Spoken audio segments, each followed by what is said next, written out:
A little bit of background. So besides having gastronomy, we also have something that we call MAD. MAD means food in Danish, which we started in 2010. It was an idea to start in 2009. 2010 we started it. And it started out as a symposium. Besides that, we spurred a lot of different projects. And I'll explain to you one of them now, which is to talk about a value system for food. Or let's call it the broken value system for food. When talking about that, interestingly enough, last week there was a story, I believe it was in the New York Times, that a big chunk of American children believe that cacao milk comes from brown cows. Then there's something wrong. Or you post a picture on Instagram, a beautiful steak, it gets 20,000 likes. Post a picture of the dead cow, you get 200 death threats. So let me explain a bit. So 14 years ago, we opened a restaurant in a very cold and bleak area of Europe. We opened Noma. We realized that historically the traditions and eating habits in our part of the world were not as rich, to say the least, as places like France, Italy, Japan. Scandinavian fare was basic, and in many ways still is basic, built for vitality, not conviviality. Some people, they trace this back to the fact that we are Protestants, in which the enjoyment of food is sinful, like masturbation used to be. Many things have changed. And of course also to a long, harsh climate characterized by the long, dark winters. This was the core of what we set out to explore. We imagined that we were to be cooking with the traditional winter staples like cabbages, lots and lots of cabbages, farty restaurants, full of onions and leeks. But at one point we realized, of course, we need to look beyond the root vegetables to fill our menu. So we started to investigate. We looked into our wild landscape, the uncultivated landscape, thinking about new traditions, new flavors, new stories that could evolve. That was the starting point. You have to imagine a very vast, sweeping landscape. We're 25 million people in a country spanning 7 countries. This means that a huge area of our landmass is literally as nature intended it to be. Exploring nature in this region was a discovery for us. This story has been told a million times. The foraging restaurant. Have you foraged with Rene Redzepi? Eater once wrote. And true, it was simply the thing that everybody talked about. Of course, we have done nothing new. We've just rediscovered something. We rediscovered flavors in a landscape that we thought were impossible in our corner of Europe. This was the revelation. It fueled our creativity, and it also drove us to become the ones we are, the reason why I'm here today. We have so many examples of these great surprises. One time on a shitty beach, walking in seaweed, flies everywhere. You break off a piece of grass, it snaps like a watermelon, you chew into it, and it tastes like cilantro or coriander. For me, that was one of these Mexican or Thai things. Or the first time you actually eat a tiny little 6-legged ant and you bite into it and it tastes like lemon. All of this exploration, actually, surprisingly enough, took us in a different way. It actually gave us a new sense of urgency and responsibility to our nature, to which we today owe everything. This connection to our place, I had never had that before, being the son of a Macedonian Muslim immigrant to Denmark. But suddenly I was connected. And it started to give us a new vision for how we wanted to treat the earth, an ethic of care that infuses every aspect of life. And that's what I want to talk about today.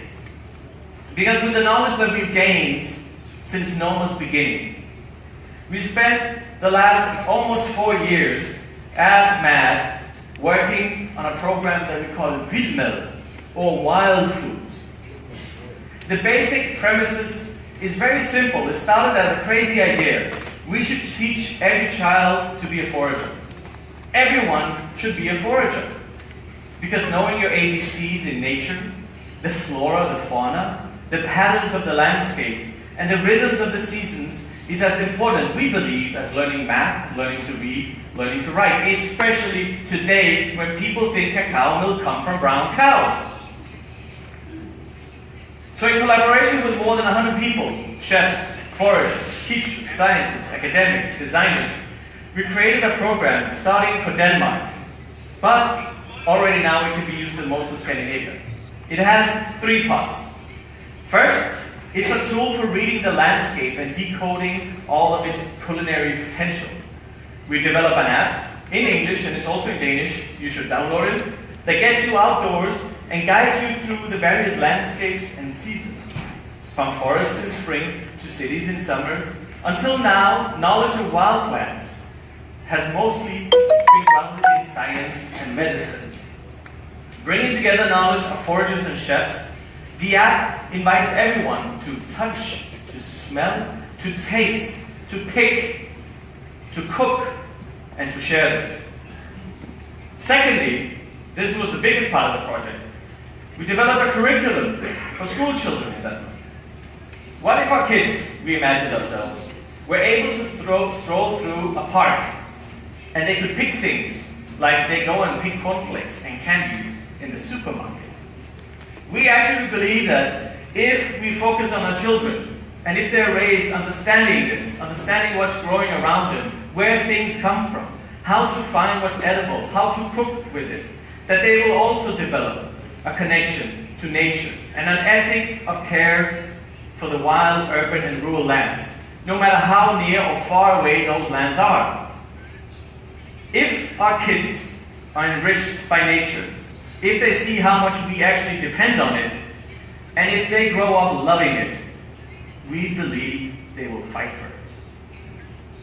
Thirdly, at last, it is also guided foraging workshops led by Danish nature rangers. This was also a very big task, to train 50 rangers from corner to corner of Denmark. The rangers will offer workshops open to anyone who signs up, teaching you how to identify what's edible, what will kill you, what will give you diarrhea, what will choke you. They will teach you how to harvest, how to cook what you find as well. They will actually be giving cooking lessons. And how, most importantly, also to take care of it while foraging. How do you do this? Year 1, we will be teaching almost 10,000 people. We believe that one of the biggest problems with the food systems around the world is the lack of the values. Values that overlook the lands and the hands that provide what we eat. There are no recipes for building a new value system or value systems. But we think one of the building blocks is starting with children, starting with ourselves, to connect ourselves to where our food is from. There's a big missing link here. How it gets to our plates. You talk about waste. Why do you waste things? You waste things you don't value. This won't surprise anyone in this room, of course, but changing the value system for food by teaching principled practices from childhood age is one of the ways to plant the seed of a revolution, we believe. So we're actually launching in Denmark Vild Mad today. And it is amazing to distill this thing, 14 years of knowledge and energy, into something that everyone can make their own. There's a public festival in August. Everyone come and join. There will be foraging trips. Download the app beforehand and go explore the landscape. And if any of you want this at your place, come to us, because we'll make it for you. It's ready. 3 years of work is spent. It's just putting in new ingredients and adapting fresh recipes. Man's ambition, of course, is that Vild Mad will serve as a model in Denmark. But we hope that it inspires for others, for you guys to do the same. And just imagine, I mean, I know it's a crazy thought, but it's not that crazy still to imagine. What if all of our children grew up having math, learning to read and write, but also stepping into nature as a part of natural sciences, eating, tasting, smelling? How would the future look like then? Thank you very much.